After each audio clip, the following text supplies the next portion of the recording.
पंढरपूरची वारी ही महाराष्ट्राचं सांस्कृतिक वैभव आहे। महाराष्ट्राच्या कानाकोपऱ्यातून लाखो वारकरी ठिकठिकाणाहून तुकाराम आणि ज्ञानेश्वर महाराजांच्या इतर संतांच्या पालख्या घेऊन विठुरायाच्या चरणी नतमस्तक होतात। अनेक वर्षे पालख्या ज्या मार्गाने पंढरपूरला येतात तो मार्ग खास खळग्याने भरलेला आहे।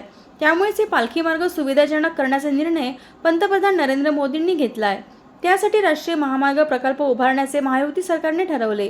याकरिता महायुती शासनाने 10,000 कोटी रुपयांच्या प्रकल्पाची पायाभरणी करून वारकऱ्यांच्या सुरक्षिततेला पहिलं स्थान दिलंय। 351 किलोमीटर पालखी मार्गांचा विकास होणार असून हा पालखी महामार्ग प्रकल्प वारकऱ्यांसाठी वरदान ठरणार आहे। या प्रकल्पातून वारकऱ्यांना मूलभूत सुविधा मिळणार आहेत। पालखी महामार्ग प्रकल्प वारकऱ्यांसाठी वरदान ठरणार। पंढरपूरची वारी म्हणजे शेकडो वर्षांपासून चालत आलेलं महाराष्ट्राचं सांस्कृतिक वैभव आहे। राज्यातील लाखो वारकरी ठिकठिकाणाहून जगद्गुरु संत तुकाराम आणि संत ज्ञानेश्वर तसेच इतर अनेक संतांच्या मूर्ती असलेल्या पालख्या घेऊन विठुरायाच्या चरणी नतमस्तक होतात।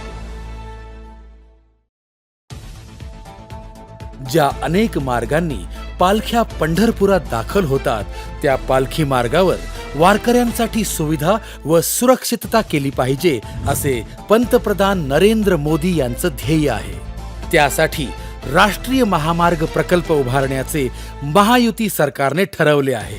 वारकऱ्यांना मूलभूत सुविधा उपलब्ध करून देण्यासाठी संत ज्ञानेश्वर महाराज पालखी मार्ग आणि संत तुकाराम महाराज पालखी मार्ग निश्चित केलाय। त्यासाठी महायुती शासनाने अंदाजे 10,000 कोटी रुपयांच्या प्रकल्पाची पायाभरणी केली आहे। महायुती सरकारने वारकऱ्यांच्या सुरक्षिततेला पहिलं स्थान दिलंय।